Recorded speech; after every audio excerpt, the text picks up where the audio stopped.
तो स्वागत है सभी का करियर पावर अड्डा 24/7 के इस प्लेटफॉर्म पर। मैं आपका जीके जीएस एजुकेटर रचित आप लोगों के लिए लेकर आ चुका हूं केमिस्ट्री की क्लासेस। और आपको बायोलॉजी की और फिजिक्स की सारी वीडियोस प्लेलिस्ट में मिल जाएंगी। यहां मैं आपको केमिस्ट्री कवर कराऊंगा जो कि वर्ग 3 के बदले हुए जो कि सिलेबस है अपना उसी के आधार पर होगा। ठीक है। और आपको कोशिश की जाएगी कि जो भी आपका सिलेबस में जो भी टॉपिक मेंशन किए गए हैं उनको तरीके से कवर करा दिया जाए। तो इसी के साथ हम स्टार्ट करते हैं। देखो, हम पढ़ने जा रहे हैं केमिस्ट्री।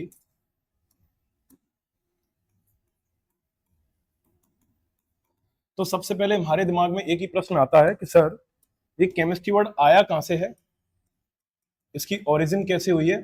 तो बड़ा सिंपल सा इसका आंसर निकलेगा कि ग्रीक वर्ड है जो कि कीमिया है, और इसी कीमिया वर्ड से इसका जो ओरिजिन हुआ है। क्योंकि आप इसको कीमिया को कहीं ना कहीं से रिलेट करके देखेंगे तो केमिस्ट्री शब्द जो है वो कीमिया से ही बना है। और कीमिया का जो मतलब होता है वो क्या होता है, इसका मतलब होता है ब्लैक मैटर। मैंने क्या कहा, ब्लैक मैटर। बस यहीं से केमिस्ट्री की उत्पत्ति मानी जाती है।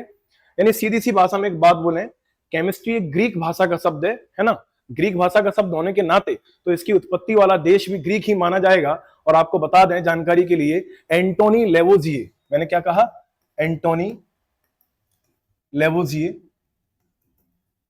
इनको केमिस्ट्री का फादर मानते हैं। तो भाई इन्होंने ऐसा क्या किया कि इनको केमिस्ट्री का फादर मानते हैं। तो बड़ा सिंपल सा लॉजिक निकल कर आएगा।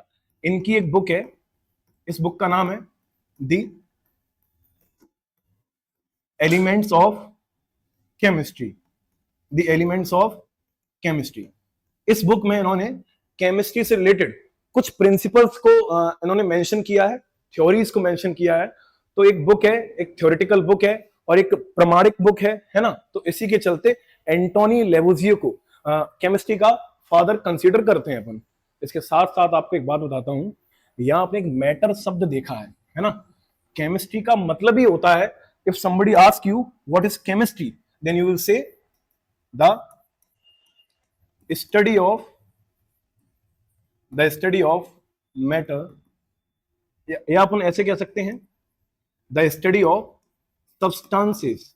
मैंने क्या कहा, द स्टडी ऑफ सब्सटेंसेस या the study of matter is called chemistry. सीधी सी बात निकल कर आई है। यानी कि पदार्थों के अध्ययन को केमिस्ट्री कहते हैं, रसायन विज्ञान कहते हैं, इसे ही रसायन शास्त्र कहते हैं। अब केमिस्ट्री शब्द तो निकला ग्रीक देश से, है ना, कीमिया से बना है। इसके फादर पूछे जाए तो कौन है, एंटोनी लेवोजिए। और साथ साथ में पूछा जाए एंटोनी लेवोजिए ने कौन सी बुक लिखी है, तो बड़े आसान शब्दों में आपका आंसर होगा कि सर उन्होंने तो द एलिमेंट्स ऑफ केमिस्ट्री नाम की बुक लिखी है। ठीक है। तो इसी के साथ अपन आगे चलते हैं, तब तक आप इसका स्क्रीनशॉट ले सकते हैं चाहे तो। ठीक है। तो ऐसा कोई इशू नहीं है। केमिस्ट्री मैंने देखा है ज्यादातर बच्चों को बड़ा बोरिंग सब्जेक्ट लगता है और थोड़ा कॉम्प्लिकेटेड सब्जेक्ट लगता है, लेकिन यहां आपको लगने वाला नहीं है। ठीक है। तो इसको आप पेन डाउन कर लें एक बार। ठीक है। एक मैंने एक शायरी पढ़ी थी कि हिस्ट्री केमिस्ट्री बड़ी बेवफा, रात भर करी याद सुबह होने तक सफा। तो वही है। तो मेरी कोशिश रहेगी कि अब ये सफा ना हो आपसे, है ना। ठीक है। तो अपन आगे चलते हैं। केमिस्ट्री पढ़ने का इंपोर्टेंस क्या है, इसके यूजेस क्या है। इंपोर्टेंस, हम अपने दिन की शुरुआत, मेरा ऐसा मानना है, केमिस्ट्री के प्रोडक्ट से ही करते हैं। और केमिस्ट्री इतनी खास चीज है कि हमारे डेली यूज के ना जाने कितने ऑब्जेक्ट्स ऐसे हैं जो केमिस्ट्री की ही देन है। यानी सीधी सी भाषा में बोले अपन, सुबह उठ के अपन टूथपेस्ट करते हैं, क्या है वो, केमिकल ही तो है। तो अपन कह सकते हैं केमिस्ट्री का सबसे पहला इंपोर्टेंस क्या है, in field of medicine, cosmetic items, आपके जो क्रीम है, पाउडर है ना, तो सारे के सारे क्या है, वो कॉस्मेटिक आइटम्स ही तो हैं। साथ साथ में जो फूड इंडस्ट्री है, जैसे कि ब्रेड फॉर्मेशन, पेस्ट्री का बनाना, क्या होता है, बेकिंग सोडा डाला जाता है। तो बेकिंग सोडा क्या है, केमिकल। है ना। तो केमिकल्स के इतने सारे यूजेस हैं जिसके चलते ना जाने कितनी इंडस्ट्रीज में, leather industry, food industry, even textile industry, सबसे खास चीज टेक्सटाइल, है ना। इसके अलावा कई प्रिजर्वेटिव्स ऐसे होते हैं जो कि केमिकल्स के बने होते हैं, है ना। और फूड इंडस्ट्री में तो सबसे खतरनाक चीज जो टेस्ट इनहांसर होते हैं वो भी क्या ही होते हैं, वो भी तो केमिकल होते हैं। अब पता ज्यादातर लोगों के दिमाग में रहता है कि सर केमिकल का मतलब बड़ा नेगेटिव टाइप का होता है, तो मैं आपके दिमाग में एक चीज सेट कर देता हूं। केमिकल का बिल्कुल भी मतलब नेगेटिव नहीं होता है। केमिकल अच्छे भी होते हैं, केमिकल बुरे भी होते हैं। एग्जाम्पल की बात की जाए, जो आप सांस ले रहे हैं, क्या ऑक्सीजन एक केमिकल नहीं है? वो भी तो एक केमिकल है, but it is a good chemical, है ना। और जैसे अपन एग्जाम्पल की बात करें, अभी कोई H2SO4 पी ले उठा के, तो क्या है, वो बैड केमिकल हो जाएगा। तो chemicals are good and bad as well as. तो डिपेंड ये करता है कि केमिकल हमारे लिए कैसे हैं, उसके बिहाफ पर हम उसको डिटरमाइन कर देते हैं कि ये गुड है, ये बैड है ना। तो केमिकल कई टाइप के हो सकते हैं। अब इसमें सबसे खास चीज जो है जिसने केमिस्ट्री की दुनिया में एक क्रांति लेकर आए हैं, वो है ड्रग्स। और ड्रग्स से बनकर तैयार हुआ है पूरा मेडिकल साइंस, या अपन कह सकते हैं मेडिसिन की फील्ड में, ठीक है, ये ड्रग्स। अब केमिस्ट्री का सबसे जो बेस है ना, वो सबसे उसकी मौलिक चीज है, उसकी फंडामेंटल चीज जो है वो है मैटर। वो क्या है? मैटर। अब इस मैटर को जिसने समझ लिया, 50% केमिस्ट्री उसके हाथ में आ गई। और इसी मैटर से न जाने केमिस्ट्री के कितने एप्लीकेशंस बने, न जाने केमिस्ट्री में क्या क्या टेक्निक्स आई, और इसके कई आयाम और कई क्षेत्रों में इसका विकास हुआ। तो अपन बड़े आसान शब्दों में समझते हैं कि मैटर है क्या। पहले इसको आप समझे, इसका स्क्रीनशॉट ले लें, ठीक। इसको पॉज करके भी ले सकते हैं आप। जैसे अपन मैटर की बात करें, मैटर जैसे अपन पदार्थ कहते हैं, पदार्थ में जानना सबसे पहले ये जरूरी है कि जो मैटर होता है, मैटर का कॉम्पोजिशन क्या है, ये बना कैसे है, इसकी बनावट कैसी है, इसका संगठन क्या है इसका। जैसे एग्जांपल की बात करें अपन, जैसे एक स्टाइलस है, ये पैनल है, ये बना कैसे है, इसका कॉम्पोजिशन क्या है, इसमें ऐसा क्या यूज हुआ है जिससे पैनल बनकर तैयार हो गया, है ना। जैसे इसमें छोटे छोटे क्रिस्टल्स लगे हुए हैं, डायोड लगे हुए हैं, है ना, पॉलीमर लगा हुआ है। तो इसमें n नंबर्स ऑफ ऑब्जेक्ट का यूज हुआ है जिससे मैटर बन के तैयार हुआ है। तो मैटर का कॉम्पोजिशन क्या है, ये मैटर। इसके अलावा मैटर, दो मैटर मिलाने से रिएक्शंस क्या क्या हो सकती हैं, जो एग्जाम में क्वेश्चन कैसे बनते हैं, उसका कॉम्पोजिशन पूछ सकते हैं आपसे, मैटर की रिएक्शन पूछ सकते हैं। जैसे अपन पूछ कह दें कि नमक को अपन मान के चल रहे H2SO4 में मिला दें तो क्या होगा, है ना। जैसे अपन मान के चल रहे H2SO4 में अपन मैग्नीशियम हाइड्रोक्साइड मिला दें तो क्या होगा, है ना। तो ये क्या हो गई, रिएक्शंस हो गई, है ना।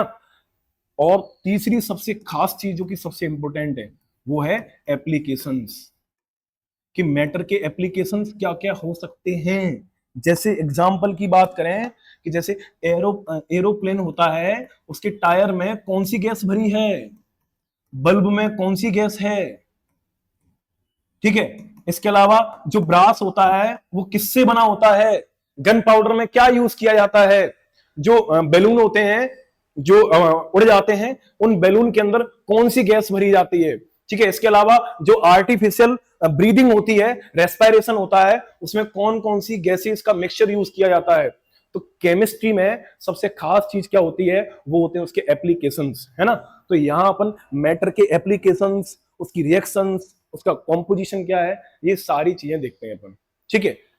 अब एक इस दुनिया में सबसे रहस्यमय चीज थी कि साहब ये मैटर बना किसका है। तो कई साइंटिस्टों का दिमाग घुमा इसमें। थोड़ा सा एक कॉम्प्लिकेटेड है, बट आपको किताबों में कम मिलेगा, मैं बताता हूं। मैटर तो बड़ा इसको तरीके से, इसको जब इसको बहुत ज्यादा इस मिस्ट्री को सॉल्व किया गया तो निकल कर आया कि पदार्थ जो है वो परमाणु से बना, एटम से बना। और आपको पता है सबसे पहले एटम का जो इसकी अवधारणा है, इसके बारे में जो सबसे पहला कॉन्सेप्ट है, वो कोई और नहीं, इंडियन साइंटिस्ट महर्षि कणाद के द्वारा प्रपोज किया गया। लेकिन वही दिक्कत है ना, कि भाई हम इंडियंस अपनी बात को एक विश्व के पटल पर उसको ग्लोबली उसको प्रेजेंट नहीं कर पाते हैं, है ना, विद प्रूफ। तो इसके चलते इनकी बात को यहीं रोक दिया गया। लेकिन आप अगर इनकी किताब पढ़ें जो कि कड़ाद साहब ने लिखी है, तो वहां बड़े आसानी से इन्होंने परमाणु का बखूबी तरीके से जिक्र किया है। लेकिन वही बात है ना कि उसको ग्लोबली इंटरनेशनली उसको प्रेजेंट नहीं कर पाए। तो आपको पता है जिसको पूरी दुनिया मानती है कि परमाणु की शुरुआत करता कौन है, वो कोई और नहीं, आपने छोटी कक्षाओं में खूब पढ़ा होगा, जॉन डॉल्टन। इस डॉल्टन को परमाणु का खोजकर्ता मानते हैं क्योंकि इसी ने सबसे पहले एटॉमिक थ्योरी दी। लेकिन अफसोस इसकी थ्योरी गलत हो गई और उसमें ना जाने कितनी लिमिटेशंस लग गई, है ना। तो इसकी थ्योरी गलत हो गई। लेकिन अल्टीमेटली भाई शुरुआत तो की है, चाहे गलत क्यों ना बताया हो, शुरुआत की है तो केमिस्ट्री इसको याद तो रखेगी। तो जॉन डॉल्टन को परमाणु का खोजकर्ता मानते हैं। लेकिन यदि इंडियन मैथोलॉजी की बात करें, अपन अपनी विचारधारा की बात करें, अपन अपनी आइडियोलॉजी देखें, तो वहां महर्षि कणाद को ऊपर रख दिया जाता है। लेकिन अपन जो भी शिक्षा पद्धति पढ़ रहे हैं ये लॉर्ड मैकाले के द्वारा बनाई गई है, और मैकाले की शिक्षा पद्धति में जाहिर सी बात है किसको महत्व दिया जाएगा, डॉल्टन को दिया जाएगा। अब इस पूरे परमाणु में जो कि मैटर से परमाणु के मिलने से मैटर बन जाता है। अब इस मैटर में आइंस्टीन साहब को एक चीज बड़ी परेशान करती थी। क्या परेशान करती थी? वो ही परेशान थे क्या इस मैटर को एनर्जी में कन्वर्ट कर सकते हैं, एनर्जी में। अब आप इसको समझने से पहले एक चीज समझो। देखो मैटर क्या होता है, इसकी डेफिनेशन कैसे निकलेगी, have some space, have some mass, जिसके पास खुद का कोई मास हो। अब कुछ बच्चे मास नहीं जानते होंगे, तो बड़े आसान शब्दों आप थोड़ी देर के लिए समझ लीजिए। मास का मतलब थोड़ा सा समझ सकते हैं कि वेट से ही है, but not a weight, weight नहीं है ये। लेकिन फिर भी आप इसको समझने के लिए मान के चलिए कि मास कुछ नहीं होता, एक टाइप का वजन ही है ना। जैसे अब थोड़ा सा आपको बता देता हूं, ग्रेविटी को उसमें से हटा दो तो जो भी वेट होता है वही मास है ना। तो जिसके पास कुछ मास हो, जैसे इस पैनल का कोई मास है, मेरा भी कोई मास है ना, इस स्टाइलस का भी कोई ना कोई मास है। तो जिसका कुछ ना कुछ मास होता है वो मैटर है। साथ साथ में दूसरी तथ्य क्या निकल कर आता है, ऑक्यूपाई सम स्पेस, जो कुछ ना कुछ जगह को घेरता हो, ऑक्यूपाई करता हो। जैसे पैनल जगह घेर रहा है ना। इसके अलावा जैसे ये स्टाइलस बेशक मेरे हाथ में है लेकिन हवा में तो उसने अपना स्पेस बना के रखा है। ये वॉच है ना, ये सारी ऑब्जेक्ट जगह घेरते हैं, और जो जगह घेरता है उसका कुछ ना कुछ मास होता है, वही क्या है, मैटर है। लेकिन इस दुनिया में कुछ चीजें ऐसी हैं, कुछ चीजें ऐसी हैं जिनका ना तो कोई मास है और जो ना कोई जगह घेरती हैं, वही तो एनर्जी है। एनर्जी क्या है, have not mass and do not occupy space. ना तो उसका कोई मास है और ना ही वो कोई स्पेस को ऑक्यूपाई करती है। जैसे एग्जांपल की बात करें, कभी जब आप लाइट ऑन करते हैं तो क्या कभी ऐसा होता है कि लाइट का जो लाइट है वो जब फैलती है तो उसने कोई स्पेस को ऑक्यूपाई कर लिया हो? अगर ऐसा होता तो आप उसमें टकरा नहीं जाते। जैसे एक सिंपल से एग्जांपल से समझो, अगर कोई टॉर्च चला दे तो टॉर्च की जो रे निकलेगी, क्या आप उससे टकरा जाएंगे? नहीं टकराएंगे ना, क्योंकि वो स्पेस को ऑक्यूपाई नहीं कर रही है। क्या उसका कोई वजन है? क्या मैंने एक थैली में भर के लाइट जला दी और लाइट को मैंने बैलेंस पर रखा, तराजू पर रखा, तो क्या उसका कोई वेट आएगा? क्या नहीं आएगा ना। तो एनर्जी का कोई वेट नहीं होता, किसी टाइप का कोई वेट नहीं होता, और ना ही एनर्जी कोई मास को, ना ही उसके पास कोई मास होता है, और ना ही किसी प्रकार की स्पेस को वो ऑक्यूपाई करती है, तभी तो वो एनर्जी है। जैसे एग्जांपल की बात करें अपन, जैसे एग्जांपल की बात करें, जैसे हीट है ना, जैसे मैंने कहा आपसे लाइट, जैसे मैंने कहा आपसे इलेक्ट्रिसिटी, ये सब क्या है, etcetera, n numbers of example है अपने पास, ये सब एनर्जी है। यानी कि एनर्जी जो होती है ये इसका कोई वेट है ही नहीं है, इसका कोई मास भी नहीं है, और ना ही किसी प्रकार का ये कोई अपन कह सकते हैं स्पेस ऑक्यूपाई करती है। लेकिन मैटर क्या है? जैसे नीला ड्रम, जैसे चाकू, है ना, ये सब क्या है? मैटर है। एग्जांपल लिख सकते हैं आप, जैसे ब्लू ड्रम, जैसे नाइफ, है ना, जैसे बेड, वॉच, जैसे आकाश, ये सब क्या है? मैटर है ना, ये सब क्या है? मैटर है। और जो स्पेस को ऑक्यूपाई नहीं कर रहा है, जिसका कोई मास नहीं है, वो क्या है? एनर्जी है। आइंस्टीन साहब इसी चीज को लेकर तो बहुत ज्यादा परेशान थे कि मास का एनर्जी से रिलेशन क्या है, इसको किसी मास को एनर्जी में कन्वर्ट कैसे कर सकते हैं। तभी तो भाई साहब ने एक theory the, theory of relativity. मैंने क्या कहा? Theory of relativity. ठीक है, तो आप इनकी थ्योरी ऑफ रिलेटिविटी के बेसिस पर इन भाई साहब ने एक बढ़िया प्यारा सा फॉर्मूला दे दिया। इसको पेन डाउन करने के बाद अगले पेज पर मैं लिखे देता हूं। देखो, प्यारा सा फॉर्मूला दिया इन्होंने, E प्रोपोर्शनल टू M। जब पूरी बात निकल कर आई तो E is equal to MC square. ये फॉर्मूला है आइंस्टीन का। यही है थ्योरी ऑफ रिलेटिविटी कि मास का एनर्जी से क्या रिलेशन है।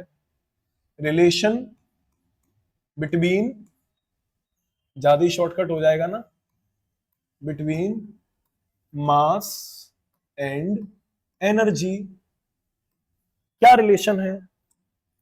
जैसे अब मैं आपको एक प्रैक्टिकली एग्जांपल से समझाता हूं।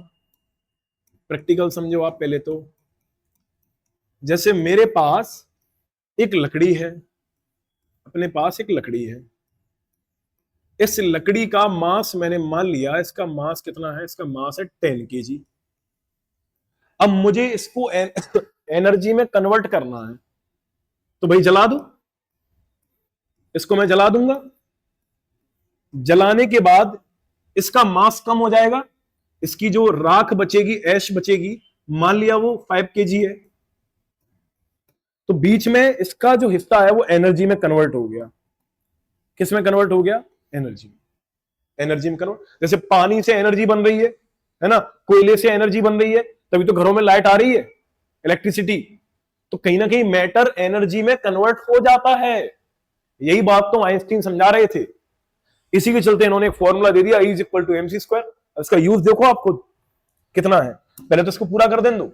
Where C is equal to speed of light. Light की स्पीड होती है, और लाइट की स्पीड कितनी होती है? 3 इंटू 10⁸ मीटर पर सेकेंड, है ना। किलोमीटर में बोले तो भाई 3 जीरो कम हो जाएंगे, 3 इंटू 10⁵ किलोमीटर पर सेकेंड। कोई दिक्कत ही नहीं है। अब एक अपन एग्जाम्पल से समझते हैं। एक क्वेश्चन लेता हूं मैं। यदि किसी वस्तु का द्रव्यमान यानी कि मास 100 kg है, तो उसकी एनर्जी फाइंड कीजिए आप। एनर्जी क्या होगी? तो डरने वाली कोई बात ही नहीं है, सॉल्यूशन बड़ा इजी है। आप लिखेंगे E is equal to MC square. आपको E की वैल्यू निकालनी है, M की वैल्यू आपको 100 दी है, मैथ के स्टूडेंट हैं आप। C की वैल्यू आपको पता ही है, 3 इंटू 10⁸। ठीक है, चूंकि स्क्वायर लगा है तो स्क्वायर लगाएंगे। E इज इक्वल टू 100, 3 का स्क्वायर कितना हो जाएगा? 9 हो जाएगा, और 8 पे पावर दुगनी हो जाएगी, 10 की पावर दुगनी हो जाएगी 16, है ना। जब इसको अपन सॉल्व करेंगे तो सॉल्व करके क्या निकल आ जाएगा? 16, जीरो इधर हो गए, 2 इधर है, 9 इंटू 10⁸, और एनर्जी की यूनिट क्या होती है? जूल। भाई साहब ये निकल आया आंसर। ठीक है, तो आंसर निकल आया इसका। देखो, अब मैं आपको कुछ सवाल दे देता हूं जिनके आप जवाब कमेंट सेक्शन में मुझे करेंगे। ठीक है, क्वेश्चन क्या है?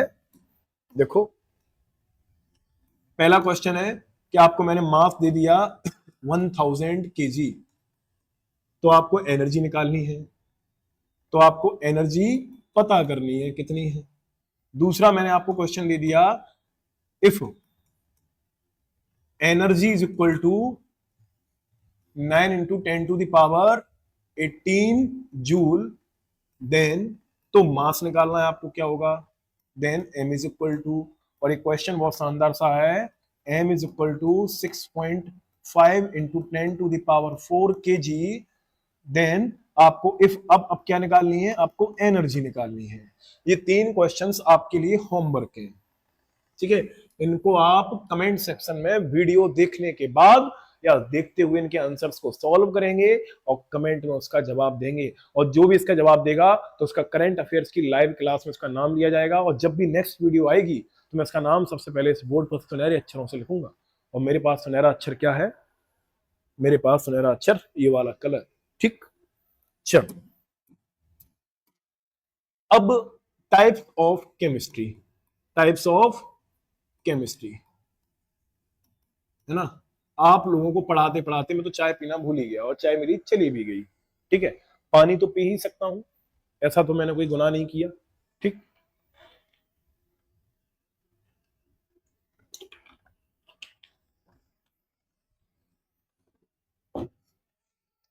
टाइप्स ऑफ केमिस्ट्री में आपने बचपन से पढ़ते चले आ रहे हैं, इसमें कुछ नया तो है ही नहीं है। मैं और पढ़ा पढ़ा के मुझे अब ये चीज दिखने लगी हर जगह पे, फिजिकल केमिस्ट्री,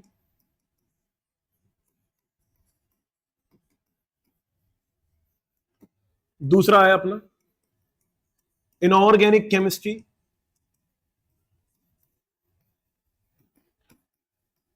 और तीसरा है अपना organic chemistry, organic chemistry. Physical chemistry अपन पढ़ते हैं वो केमिस्ट्री जहां फिजिक्स का इंपॉर्टेंस होता है, जहां मैथमेटिकल ऑपरेशन लगती हैं, जहां अपन मास कंजर्वेशन के रूल्स पढ़ते हैं, एनर्जी कंजर्वेशन के रूल्स पढ़ते हैं, प्रोपोर्शनल के रूल्स पढ़ते हैं, केमिस्ट्री के रूल्स एंड रेगुलेशन पढ़ते हैं, रिएक्शंस को कैसे बैलेंस किया जाता है, इसमें बहुत सारी चीजें अपन पढ़ते हैं। देखो इसमें क्या क्या अपन पढ़ेंगे, इसमें अपन पढ़ेंगे सब्सटेंस के बारे में कि सब्सटेंस है क्या, फिर अपन पढ़ेंगे एटम के बारे में, एटॉमिक थ्योरी पूरी पढ़ेंगे अपन, है ना, सब कुछ पढ़ने वाले हैं। इसमें मॉलिक्यूल्स पढ़ेंगे अपन, इसमें अपन क्या पढ़ते हैं, इसमें अपन केमिकल काइनेटिक्स पढ़ते हैं, है ना। सब्सटेंस अपन यहां सॉलिड, लिक्विड, लिक्विड, है ना, गैस, इसके अलावा आपने सुना होगा BEC, Bose Einstein condensate, plasma, जब किसी गैस को उच्च तापमान पर आयनीकृत कर दिया जाता है, ionized at high temperature, then this medium is called plasma. जैसे सूर्य, सूर्य प्लाज्मा अवस्था में है।